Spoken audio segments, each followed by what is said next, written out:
Então, essa imagem aqui, vocês estão vendo essas saculações que se mostram a superfície da alça do intestino grosso e os seus orifícios na mucosa do cólon, formando um divertículo de pulsão, né? Aqui a mesma coisa, a gente vendo no ponto de fragilidade, o vaso entrou, né? Vai se dividir num ponto onde um vaso reto vai entrar aqui, fragilidade, alta pressão na luz do intestino e eu armo um divertículo de pulsão. Olha aqui um enema opaco que não é de duplo contraste. Então a gente vê que a superfície do cólon tem várias saculações. Essas saculações são os divertículos. O raio-x simples ou raio-x de abdômen agudo.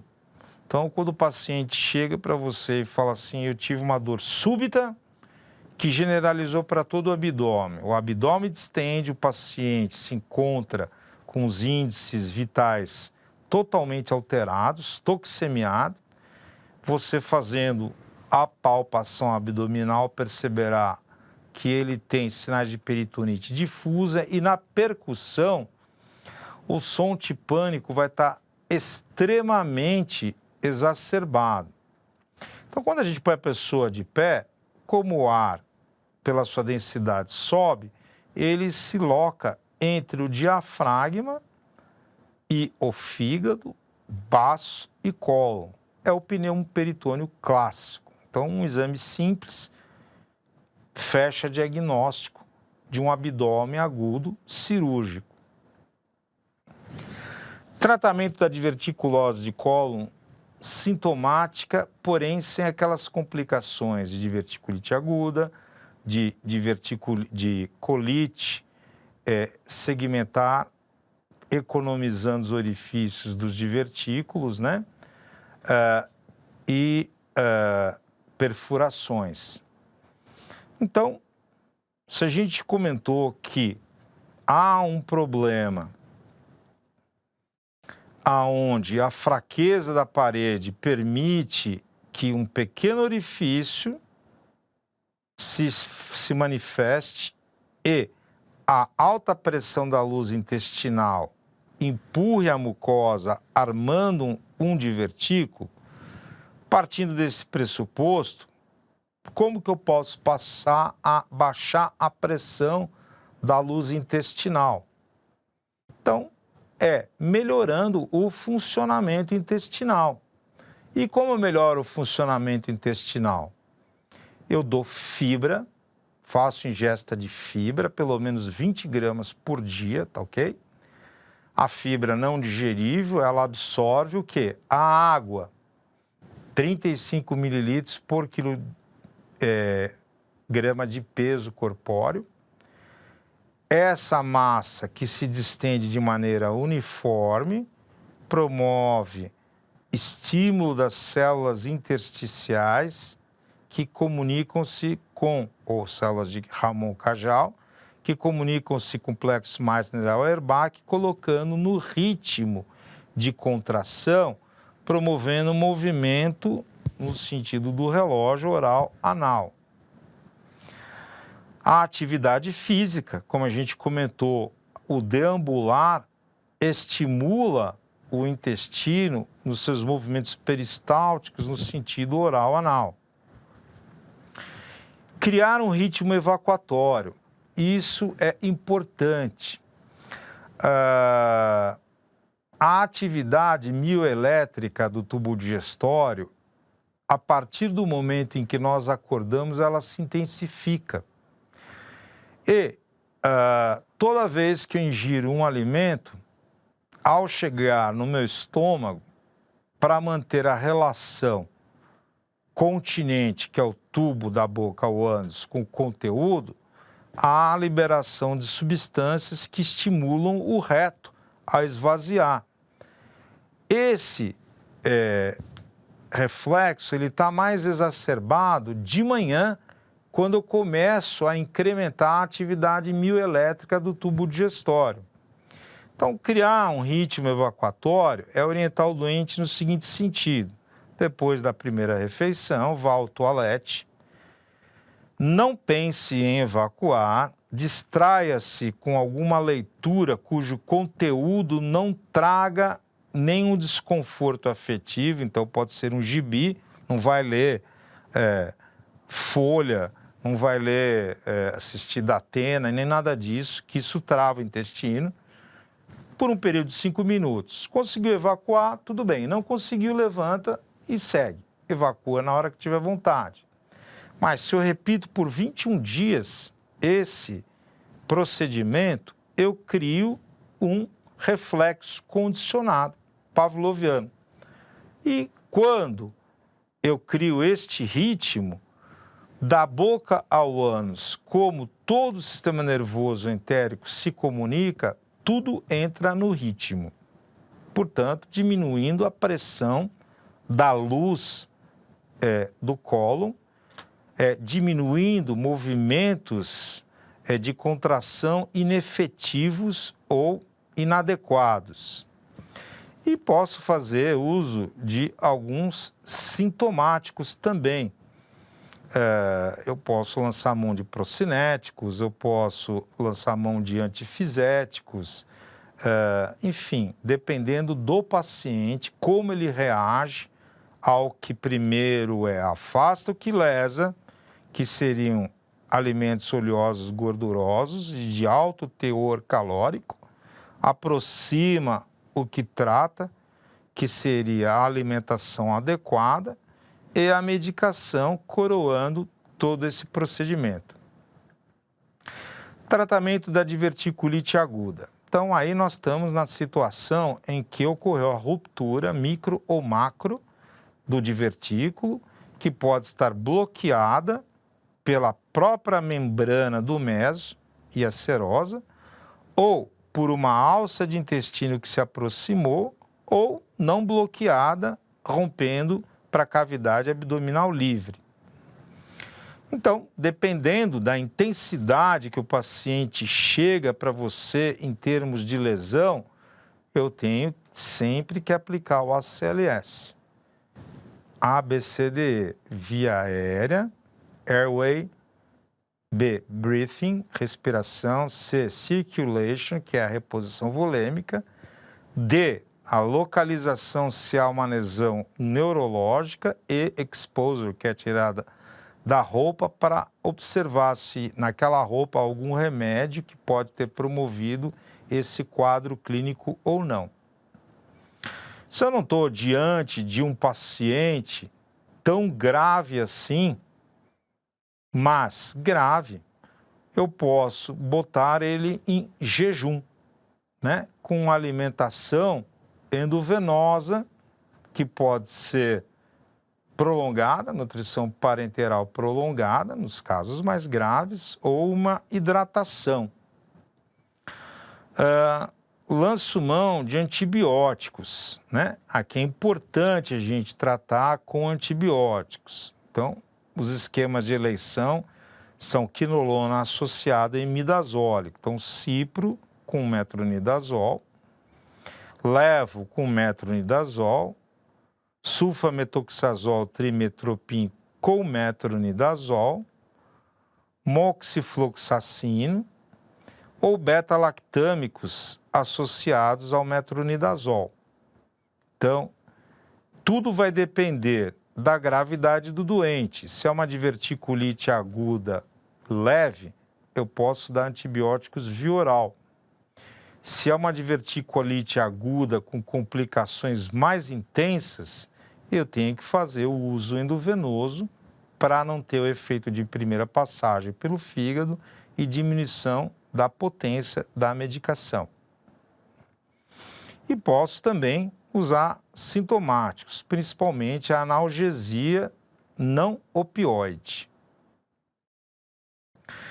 Quando os tratamentos clínicos falharam ou eu estou diante de um paciente com uma gravidade importante no processo de perfuração, levando a graus progressivos de peritonite, eu lanço mão do tratamento cirúrgico. Então, aí existe uma classificação chamada classificação de Rinchey, né, que é de contaminação da cavidade peritoneal. Rinchey 1, abscesso pericólico ou que se escorrega para o meso. Rinchey 2, o abscesso saiu do local e já está na fossa pélvica, que gravitacionalmente, em decúbito, é o local para onde vai mesmo. Rinchey 3, uma peritonite purulenta generalizada.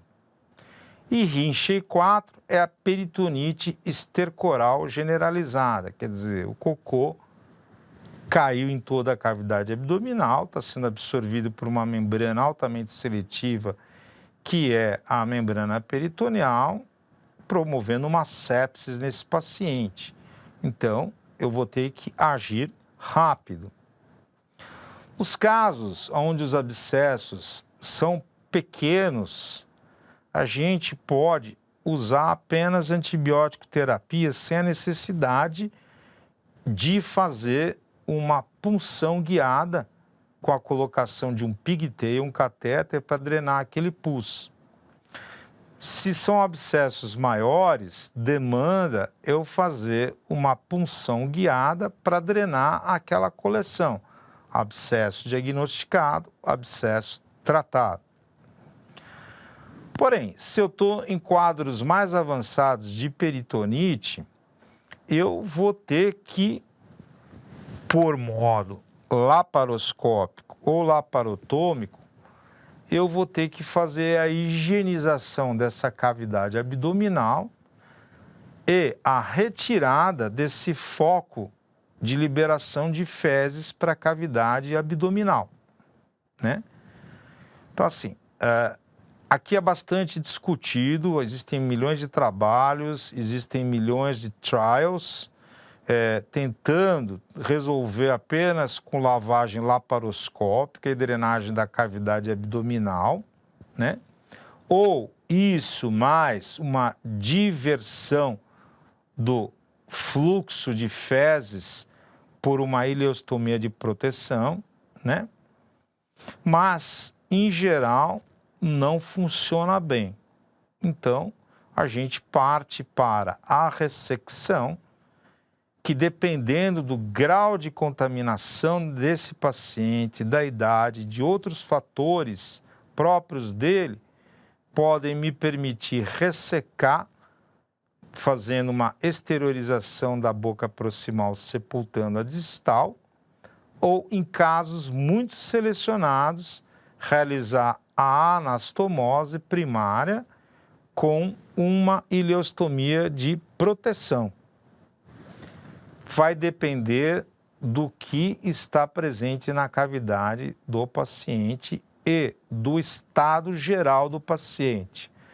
Quanto mais grave, mais rápido deve ser o procedimento para ele não entrar na tríade fatal, que é alteração da crase sanguínea, anemia e acidose. Isso é diverticulose nas suas manifestações. Vamos falar de megacólon chagásico. Bom, a gente logo no início comentou que o Brasil é o número 1 em incidência da doença de Chagas, tanto extragastrointestinal quanto gastrointestinal. O megacólon chagásico é resultado da dilatação e alongamento do cólon, né, causada pelo Trypanosoma cruzi e compromete principalmente reto, cólon sigmoide e cólon descendente. Funciona como uma doença de Hirschsprung ou aganglionose. O Trypanosoma destrói Meissner-Auerbach, aquele segmento aganglionar não se movimenta. Então, ele, que é o segmento doente, promove a dilatação do segmento sadio. Megacólon é definido como cólon sigmoide e cólon descendente com um diâmetro maior de 6,5 centímetros, cólon ascendente maior do que 8 centímetros e seco maior do que 12 centímetros de diâmetro. A partir de 9 em diante, o seco já corre o risco de ruptura. Dólico cólon é definido como um comprimento do ânus até a transição do cólon descendente, ali na flexura esplênica, esse comprimento maior do que 70 centímetros, ou seja, ele alonga, né? A maior incidência no Brasil e na porção sul da América do Sul, e a faixa etária mais comprometida é entre 20 e 40 anos de idade. A fisiopatologia do megacólon chagásico. Então, como comentado, ocorre a destruição do plexo de Meissner-Auerbach, e essa área que ficou destruída, que é a doente, promove a dilatação amontante da mesma.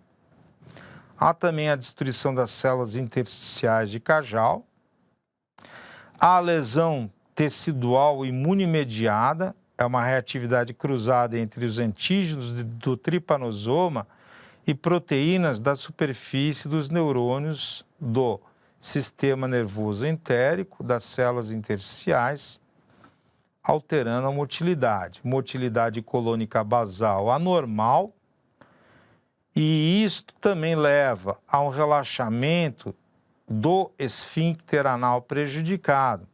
Então, assim,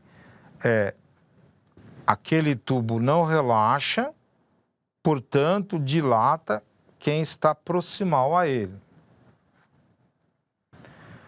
Dilatação progressiva do cólon devido à hipocontratilidade.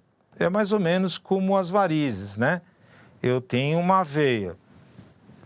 Quando eu estou em pé, o sangue é bombado pela musculatura da panturrilha e as válvulas do sistema venoso, elas se fecham para evitar a ação antigravitacional.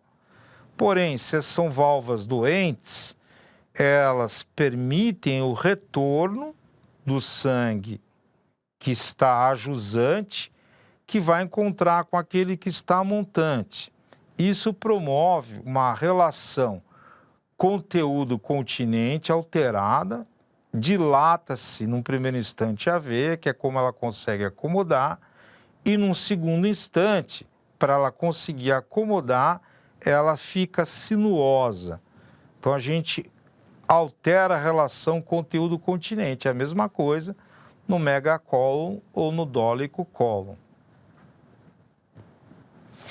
Olha essa imagem aqui, o sigmoide, está vendo? Olha o tamanho que ele fica. Está totalmente distendido. E se a gente olhar aqui, o ponto proximal e o ponto distal, eles, devido ao peso dessa alça, essa alça sofrer uma rotação, um twist, que vai levar à interrupção da circulação, que é o volvo de sigmoide, e necrose isquêmica dessa alça de intestino. Quadro clínico do megacólon chagásico. Bem, a constipação intestinal que começa de forma progressiva, né? Diminuindo a frequência evacuatória até uma hora que a cada 7, 10, 15 dias essa pessoa consegue evacuar ou não consegue evacuar e a gente precisa fazer extração manual dessas fezes. Claro que se eu não libero gás sólido, líquido, o que acontece? Como tudo está dentro da cavidade abdominal e está distendendo a alça, eu tenho uma distensão abdominal não por peritonite, mas por um acúmulo de líquidos e sólidos dentro dessas alças. A dor abdominal é em caráter de cólica, né? A alça boa, ela se contrai, tentando vencer a resistência da alça que está sem inervação. E essa distensão e contração gera a cólica. A plenitude retal, já que eu não evacuo, eu sinto o tempo inteiro que há algo dentro do meu intestino e que eu preciso evacuar.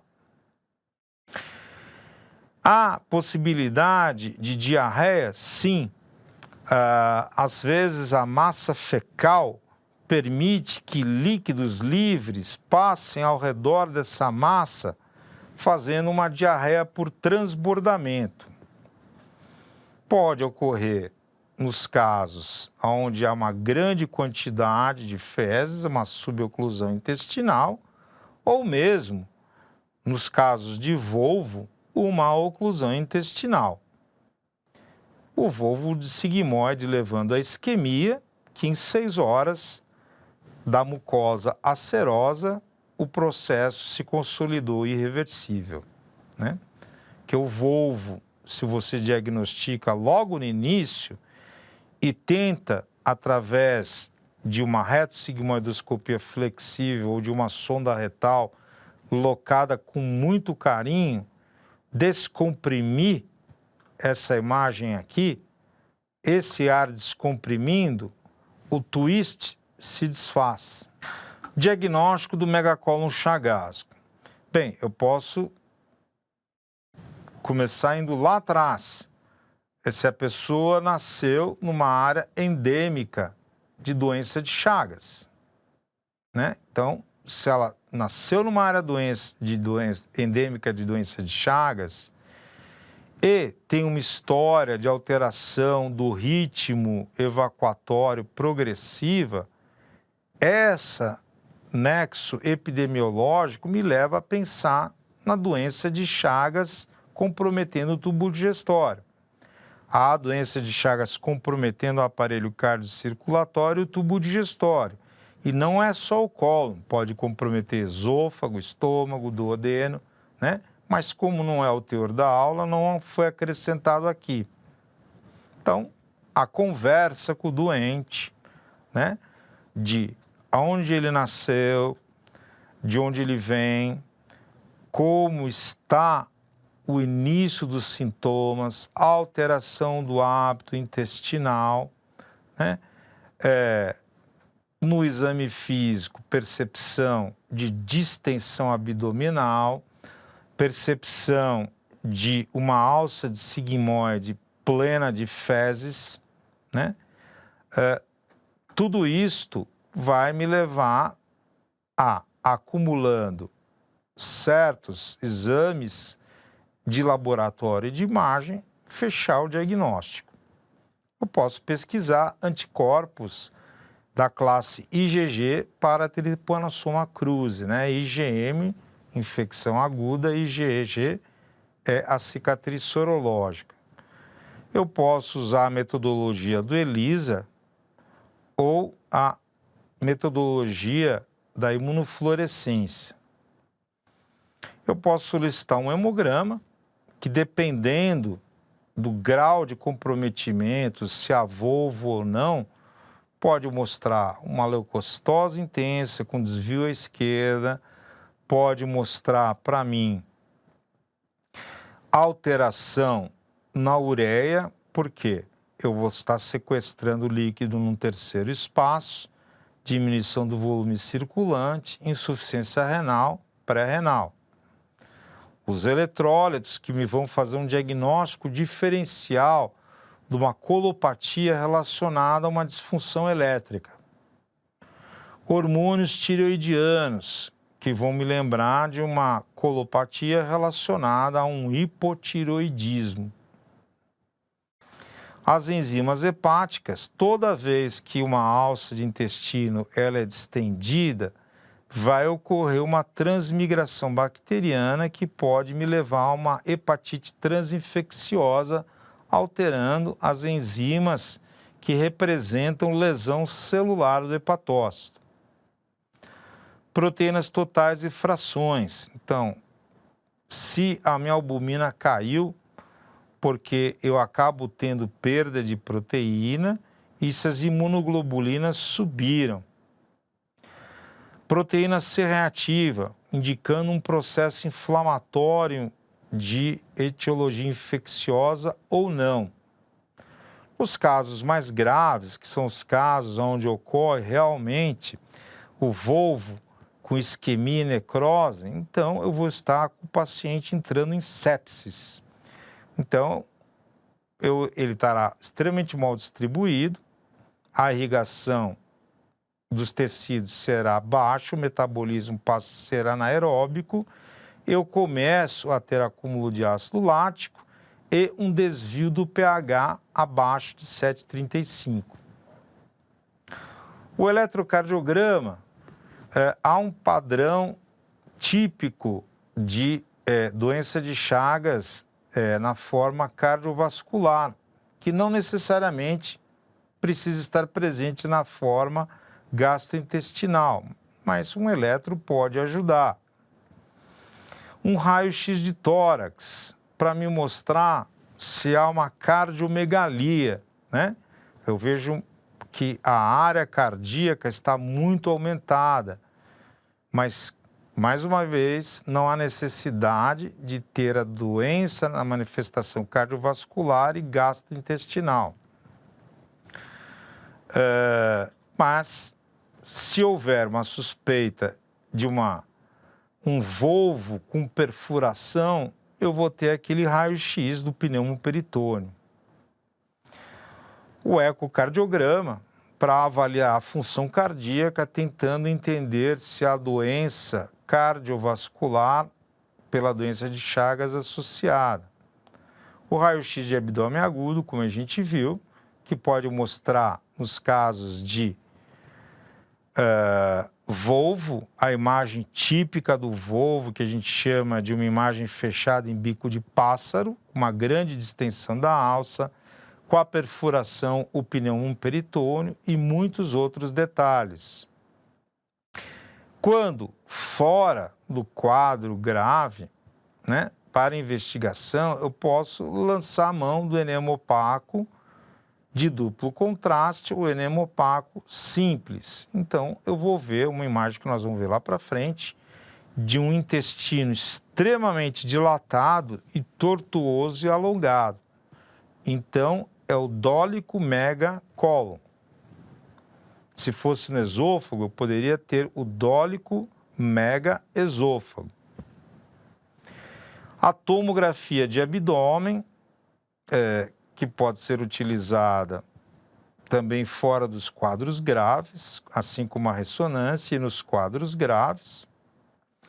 Manometria anorretal é a aferição da pressão esfincteriana, né? Porque se houver uma denervação ali, eu vou ter uma pressão extremamente elevada, né? E a colonoscopia, que nem sempre é factível de ser realizada no intestino todo tortuoso e cheio de fezes. Limpar um megacólon ou um dólico megacólon exige um procedimento exaustivo de preparo para você poder enxergar a parede do cólon. Tratamento do megacólon chagaso. Os quadros que não são os quadros gravíssimos, então eu posso usar os mesmos princípios da diverticulose do colo. Dieta rica em fibras, ingestão abundante de líquidos, aumenta o volume das fezes, distende a área ainda saudável, promovendo uma propulsão maior, vencendo a resistência da área de lesão ganglionar. Ou usar medicamentos para tentar limpar esse intestino. Posso usar laxantes osmóticos via oral ou via endorretal, que são os enemas. Supositórios com glicerol, que são umectantes, desmancham os blocos de fezes. Posso fazer a desimpactação fecal manual. Bom, aqui a necessidade de uma sedação ou uma raquianestesia para que o esfíncter efetivamente permita você introduzir o seu braço quase inteiro e tirando grandes blocos de fezes. E na falha do tratamento clínico, nós vamos lançar a mão do quê? Do tratamento cirúrgico, que vai ser utilizado quando, apesar de todas as tentativas, a constipação é persistente, grave e refratária ao tratamento médico. E as complicações secundárias dos fecalomas, o vôvulo ou volvo de sigmoide, a úlcera estercoral por pressão no reto, na mucosa, e no tratamento cirúrgico, fora da urgência, porque na urgência é completamente diferente, né? Eu posso lançar a mão da retossigmoidectomia com anastomose coloretal baixa do padrão término lateral, que é a que tem mais sucesso. Então, aqui é a representação do cólon, tirando-se o pedaço doente, que é aquele pedaço à frente da dilatação, mais o segmento dilatado, e fazendo uma anastomose retroretal término lateral. Bom, isso é megacólon Chagas. Então, aqui eu escolhi algumas questões do Revalida. Vamos ler. Uma mulher de 60 anos de idade é admitida na emergência de um pronto-socorro de referência com quadro de dor em fossa ilíaca esquerda há 30 horas. Quer dizer, antes disso ela estava bem. Então, foi alguma coisa que começou e foi progredindo e localizando. Com febre, já me faz lembrar um processo de ruptura com contaminação bacteriana. 3 episódios de evacuação diarreica. Então, aqui eu chamo a atenção ao seguinte. A gente aprende que quando há algum órgão inflamado, ocorre um ilho. Então, por exemplo, no caso da apendicite aguda, há a migração de alças e as substâncias lesivas põem em repouso o intestino. Porém, se esse apêndice estiver sobre o reto, eu vou ter uma diarreia paradoxal, por estímulo da contração e esvaziamento por substâncias pró-inflamatórias, né?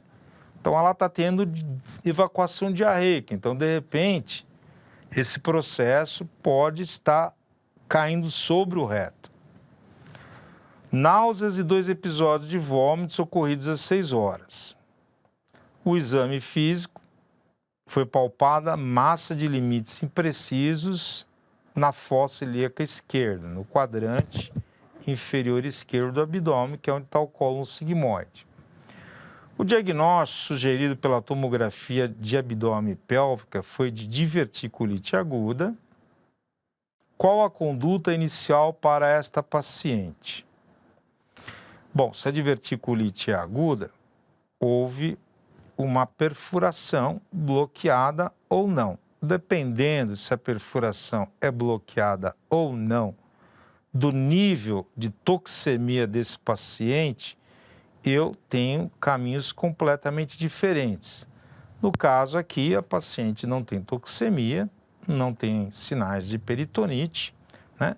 Então, eu vou pensar na possibilidade de uma diverticulite aguda Rinchey 1, por exemplo. Então, antibióticos endovenosos, suspensão da dieta oral e analgesia com dipirona, veja, suspensão da dieta oral, eu deixo de jogar conteúdo dentro daquele tubo continente, que está em ilho. Analgesia com dipirona, excelente, né? Ela vai me tirar a febre e a dor. E os antibióticos endovenosos são muito bem indicados nos abscessos que não são grandes e nem nas perfurações livres. Parece ser essa a resposta. Dieta constipante, administração de remédios para não ter vômito e analgesia com morfina. Morfina inibe o trânsito, então aí já fura. Antieméticos endovenosos, até posso usar se tiver náuseas e vômitos. Dieta constipante, eu não vou dar dieta nenhuma, eu vou deixar ela em jejum. Hidratação endovenosa, ok, reposição volêmica, analgesia e encaminhamento para cirurgia de urgência. Mas se é um abscesso pequeno, não tem que fazer cirurgia nenhuma. Antibióticos por via oral, dieta rica em fibras e analgesia com morfina. Alguns casos muito selecionados que depende do nível cultural do paciente, da proximidade dele do hospital, que depende da intensidade do processo da resposta orgânica dele, me permitem começar a fazer um tratamento fora do hospital, outpatient treatment, né? Mas antibióticos por via oral, dieta rica em fibras, num processo que está inflamado e suboclusivo, furou. E ainda usar morfina, furou. Drenagem percutânea de emergência. A drenagem ela só tem indicações bem específicas. Então, a resposta é a A. Um paciente de 56 anos de idade vem para consulta na unidade de pronto atendimento com queixa de dor abdominal no andar inferior do abdômen há cerca de 6 dias. Relata uma diminuição do apetite e uma febre baixa não medida há 3 dias. Não teve diarreia nem vômitos. Refere constipação intestinal que se acentuou nos últimos meses. Quer dizer, é alguma coisa que vem progressivamente e lentamente piorando. Nega hematoquesia, quer dizer, não tem sangramento. No exame físico do abdômen, ruídos hidroaéreos normais, porém um abdômen globoso, distendido, normotenso. Então, é um globoso da anatomia da pessoa, porque está normotenso. Doloroso a palpação superficial e profunda no fosso celíaco esquerdo, ou quadrante inferior direito, onde há a presença de uma massa palpável. Então, o paciente com uma história de uma obstipação que vai piorando, lenta, progressiva e gradualmente, com uma massa nessa região. Poderia ser um tumor? Poderia ser um tumor. Mas se fosse um tumor a esse nível, eu teria um paciente com uma perda expressiva do índice de massa corpórea, que não é relatado aqui. Onde evidencia-se massa palpável. Não há aumento de outras vísceras, nem presença de hérnia inguinal. Qual o diagnóstico e conduta corretos? Diverticulite aguda é um diagnóstico bom. Antibiótico terapia, sim, é o indicado. Diverticulite aguda, laparoscopia, para que se ele não tem sinais de peritonite severa? Não há por que violar a cavidade, está tudo bloqueado. Câncer de cólon, já indicando radioquimioterapia, mas eu nem sei se é câncer, e não fiz todos os protocolos de estadiamento se for câncer, para ver se há necessidade de uma químio neoadjuvante ou adjuvante, uma radioterapia, né? Ou cirurgia. Câncer de cólon, laparotomia exploradora. Não, eu não tenho elementos suficientes para fechar esse diagnóstico. Então, a resposta que melhor coube foi a A. Nas outras encontros, algumas aulas do módulo, eu não consegui comentar sobre questões do Revalida devido ao avançado da hora. Então, eu coloquei algumas questões para fazer um brainstorm aí, misturadas, que vão compensar aquilo que eu não comentei. Então, questão número 18 da prova cinza de 2011. Homem, 26 anos de idade, internado há 2 dias com diagnóstico de doença inflamatória intestinal na forma fulminante por megacólon tóxico. Piorou a 1 hora, subitamente da dor abdominal, vômitos com dificuldade respiratória. O exame físico revela paciente taquicárdico, então há perda de volume importante, taque dispneico. A relação na hematose está alterada entre ventilação-perfusão ou o diafragma está elevado por distensão abdominal e piorando a função respiratória, principalmente em decúbito dorsal, com abdômen doloroso difusamente. A complicação é frequente e o principal recurso diagnóstico para demonstrá-la são... Bom, ele já cantou a bola aqui, né, gente? É um homem que foi internado por uma doença inflamatória intestinal na forma fulminante com megacólon tóxico.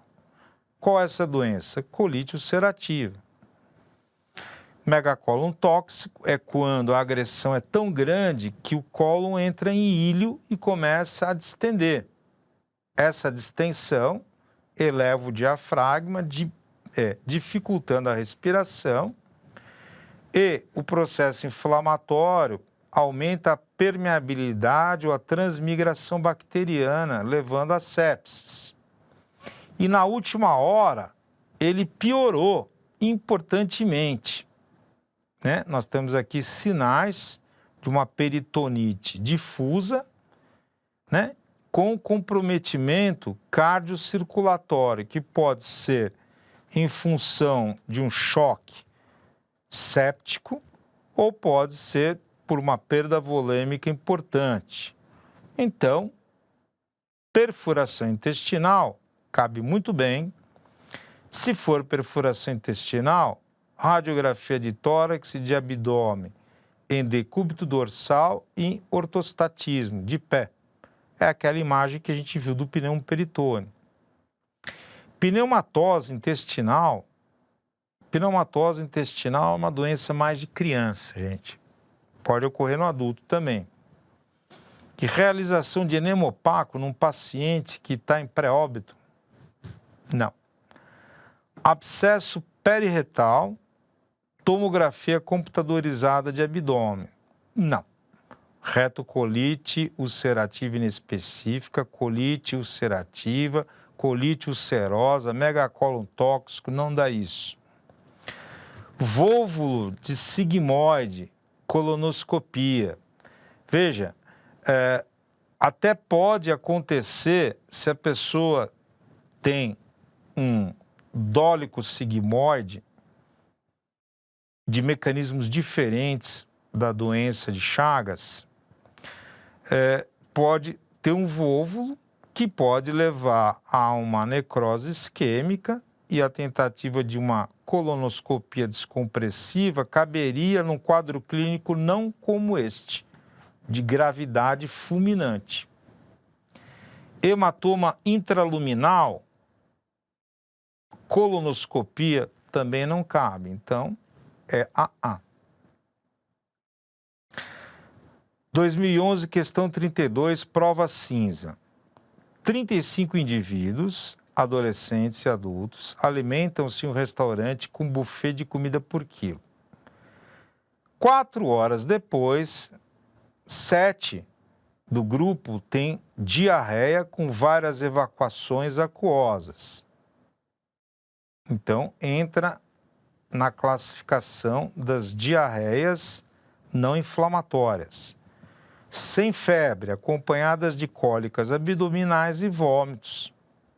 Ao serem avaliados, estão afebris, desidratados pela perda volêmica, alguns deles necessitando de hidratação venosa.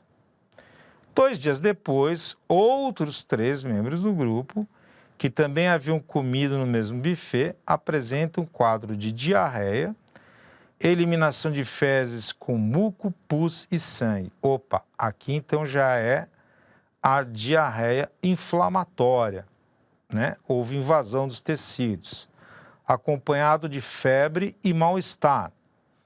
Na avaliação clínica, apresentam-se desidratados, febris e toxemiados. Então, ganhou o meio interno do nosso corpo. Quais são os agentes etiológicos que melhor explicam a epidemiologia e as características clínicas dos quadros diarreicos descritos? Veja que como é importante a história.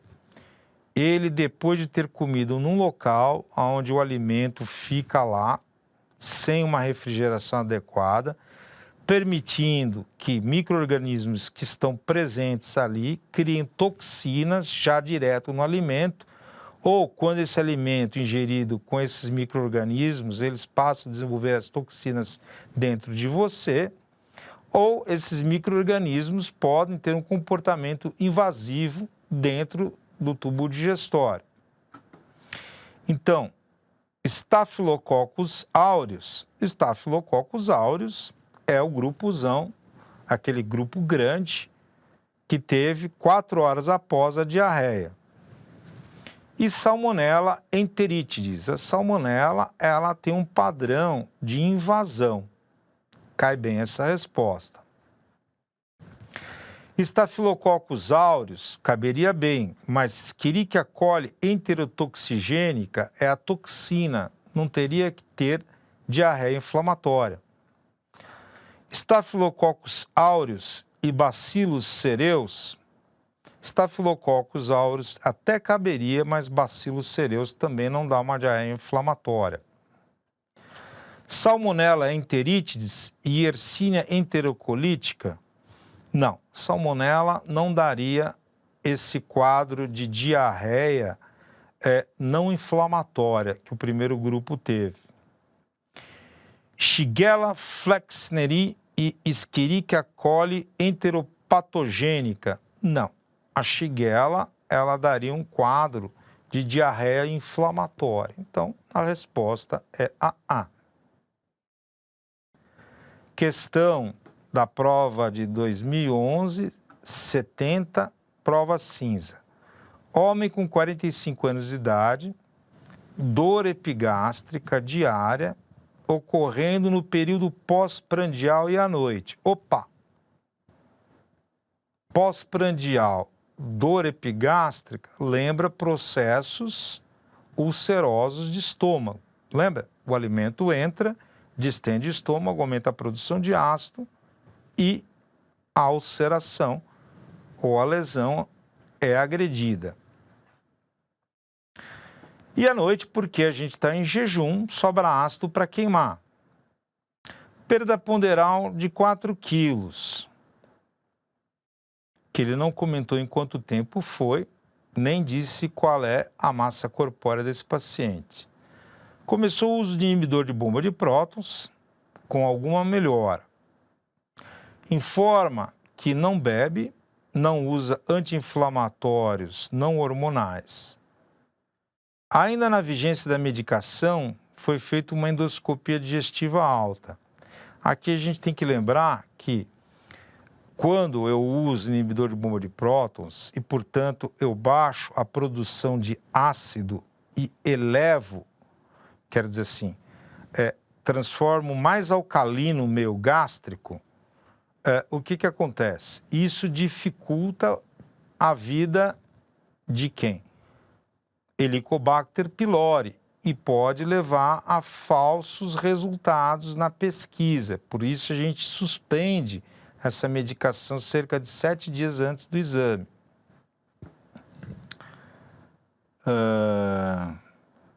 Que revelou gastrite nodosa de antro e corpo e uma úlcera duodenal em fase de cicatrização.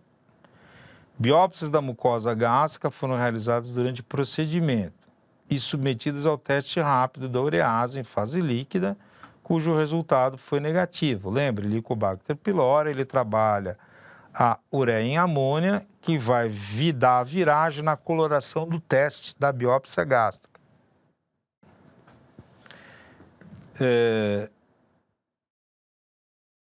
Cujo resultado foi negativo. Quanto ao tratamento para Helicobacter pylori nesse paciente, conclui-se que...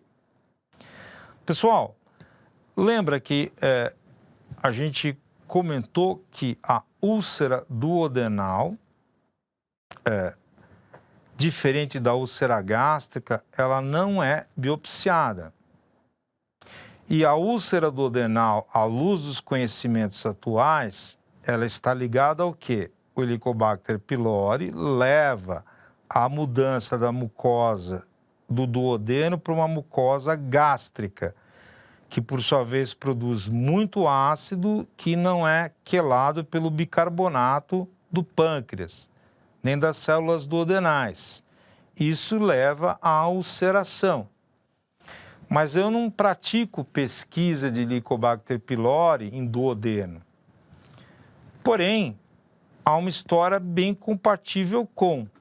Então, não há necessidade de tratamento, pois o agente etiológico não é o Helicobacter pylori. O fato de o exame ter um viés de medicação que não foi suspensa e a biópsia ser gástrica e não duodenal, e a úlcera ser duodenal e ela estar intimamente relacionada ao Helicobacter pylori, fura essa opção. Não há necessidade de tratamento, pois a cicatrização da úlcera ocorre após a erradicação da bactéria. Como assim? A gente nem tratou para erradicar a bactéria? Está furado. O tratamento está indicado e o uso de inibidor de bomba de prótons interfere no teste da urease. Perfeito, é isso mesmo. Não há necessidade de tratamento profilático, desculpa a falta do I aqui, contra a reinfecção, mesmo havendo cura. Há necessidade de tratamento especial para Helicobacter pylori resistente aos antibióticos. Não foi feita cultura nenhuma, então a resposta que cabe é a C. Prova de 2014, questão 72 da prova cinza. No mesmo turno de trabalho, na unidade básica de saúde, o médico atende 2 pacientes com quadro de diarreia aguda. Após, então lembrar que diarreia aguda, até 14 dias, mais do que 200 gramas de fezes liquefeitas, né? Por dia, né? Após terem consumido um prato à base de marisco, fruto do mar, no mesmo restaurante. O quadro clínico de ambos foi de cólicas abdominais, febre e episódios de diarreia com muco e sangue. Então, uma diarreia inflamatória, que se iniciou 24 horas após o consumo dos alimentos. A partir da descrição acima, qual o diagnóstico que deve ser notificado à Vigilância Sanitária Municipal? Gente, bicho relacionado a marisco é Shigella, que é uma bactéria de notificação compulsória. Só cabe a resposta B, tá bom? 2014, prova, questão 83 da prova cinza. Um paciente com 52 anos de idade, atendido no ambulatório com queixa de dor epigástrica há 4 meses, retorna ao ambulatório com resultado da endoscopia digestiva alta. Mostrou uma úlcera duodenal, pesquisa positiva para a presença de Helicobacter pylori. Matou já aqui, né, a questão, né? Então, a úlcera duodenal, a biópsia não foi feita no duodeno, foi feita no estômago, mas o Helicobacter estava ali. E a gente sabe que a doença ulcerosa péptica gastroduodenal, qual é a causa? Helicobacter pylori, uso de anti-inflamatório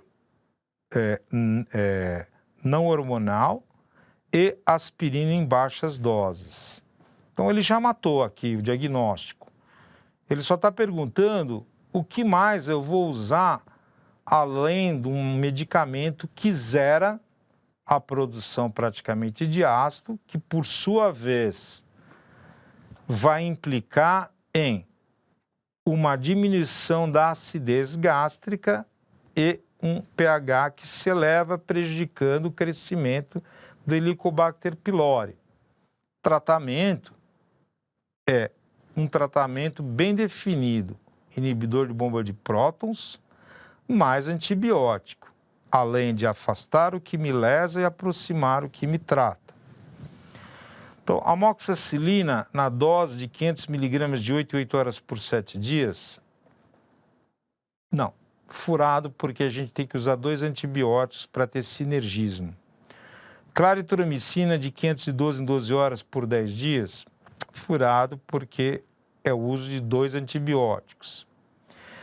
Claritromicina e amoxicilina, ambos na dose de 1 grama, uma vez ao dia por 7 dias, não, porque não é o período atualmente preconizado, né? Claritromicina de 12 em 12, 500, e amoxicilina 1 grama de 12 em 12 por 10 dias, é essa a resposta. Prova de 2014, questão 90, na prova cinza. Um homem com 35 anos de idade, obeso, sedentário, admitido no serviço de emergência com quadro agudo de dor retroesternal e epigástrica. Olha, esse enunciado aqui já lembra a doença coronariana. Porém, o padrão da dor é em queimação que o acordou no meio da noite. Toda a dor que te acorda não é de origem funcional, é de origem orgânica. Relata episódios pregressos semelhantes, porém de menor intensidade, geralmente após refeições copiosas. Opa, então, se eu comer muito, o que acontece? Eu distendo o estômago, altero o ângulo de His da válvula de Gubarov, que deixa de ser agudo e começa a ser obtuso. Eu aumento o funil da boca do esôfago e, se essa refeição for oleosa, gordurosa ou rica em carboidratos, que inibem o esvaziamento do estômago para o duodeno e relaxa o esfíncter, eu estou frente a um fluxo na ré, o refluxo gastroesofagiano, que vai queimar o esôfago e, dependendo da sensibilidade visceral, entra no que a gente chama de dor torácica de origem não cardíaca. No momento da consulta, ansioso, frequência cardíaca de 104, pressão de 150 por 110, ausculta cardíaca e pulmonar sem anormalidades, né? O paciente foi incluído em protocolo de avaliação de dor torácica, foi indicado internação para observação e exames seriados por 12 horas. O que é isso? Assim, o paciente, quando entra com uma dor torácica, até prova em contrário, eu vou olhar o que é o pior. Então, faço um eletro de entrada que não necessariamente precisa mostrar supra ou infra de ST, na vigência de um processo anginoso, né? Ou, se for infarto, há o não crescimento do QRS, amputação do QRS, mostrando uma área inativa, né? Então, eu faço esse eletro de entrada, colho as enzimas próprias do coração, CPK, CKMB, troponina, e vou repetindo em 6, 12 horas. Hoje, a gente acrescentou Além disso, a angiotomo de tórax com score de cálcio, para saber que padrão de obstrução dos grandes vasos eu tenho. Mas ele foi para o protocolo de dor torácica, utilizando exames como esses que eu mencionei. Quais dos seguintes achados de exames complementares afasta o diagnóstico de dor torácica não cardíaca? Afasta o diagnóstico de dor torácica não cardíaca. Eletrocardiograma normal após 12 horas? Não. Ecocardiograma normal após 12 horas? Não. Endoscopia digestiva com presença de hérnia de hiato com esofagite de refluxo moderada? Não. Ausência de elevações das enzimas típicas ou próprias das células estriadas cardíacas? É essa a resposta. Prova de 2014, questão 65 da prova cinza. Um homem com 35 anos de idade, etilista crônico, há 20 anos, né? Procura unidade básica de saúde com queixa de dor moderada no hipocôndrio direito, febre não medida, calafrios. Isso chama atenção. Há 15 dias. No exame físico, uma temperatura axilar de 38, fígado rebaixado, ou além do limite de 1,5 a 2 centímetros do rebordo costal direito, dor à palpação desse fígado, quer dizer, há um fígado inflamado. Feito um ultrassom que mostrou uma imagem que está aqui do lado, um ultrassom com Doppler para mostrar que há um processo inflamatório, porque há maior fluxo sanguíneo, e uma área do fígado que mostra um amolecimento central. Isso lembra um abscesso. O diagnóstico correto, o próximo passo na conduta em relação a esse paciente são cirrose alcoólica, o paciente deve ser encaminhado para o serviço de transplante hepático. Não é assim que funciona transplante hepático. Transplante hepático é o último recurso para as doenças do fígado que levam à exaustão de todos os mecanismos de funcionamento do mesmo, com inviabilidade da vida. B. Litíases intrahepáticas e o paciente deve ser encaminhado para drenagem transparieto hepática. A drenagem pode até ser de acontecer a necessidade, tá ok? Depende, mas com certeza isto não está relacionado à litíase, não há comentários com relação à dilatação da via biliar, extrahepática ou intrahepática, não há icterícia, não há colúria, não há colia fecal, não há essas coisas.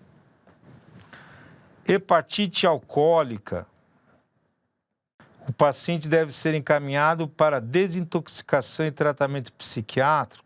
Não, com esse abscesso aqui, ó. O cara está com febre, calafrio. Calafrio, gente, é assim, o corpo ele perde temperatura por vários locais.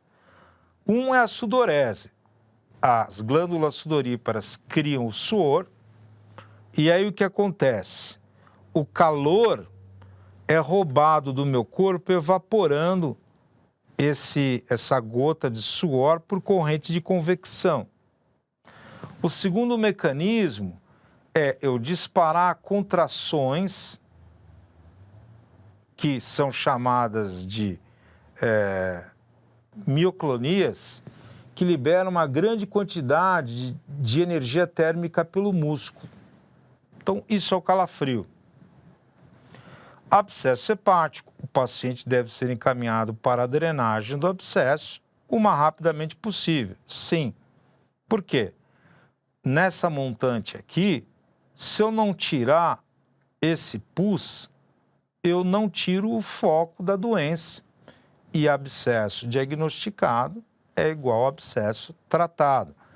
Esta é uma máxima da cirurgia, gente. Não adianta enrolar com antibiótico, só em situações muito específicas. Abscesso diagnosticado, você tem que tirar essa putrefação do seu corpo para ele se restabelecer. Então aí ficam colocadas questões que vão completar as lacunas das questões que não foram comentadas em algumas aulas do módulo até agora, ok? Então, desejo para vocês todos um bom estudo. É muito bom estar com vocês e até a próxima oportunidade. Tchau.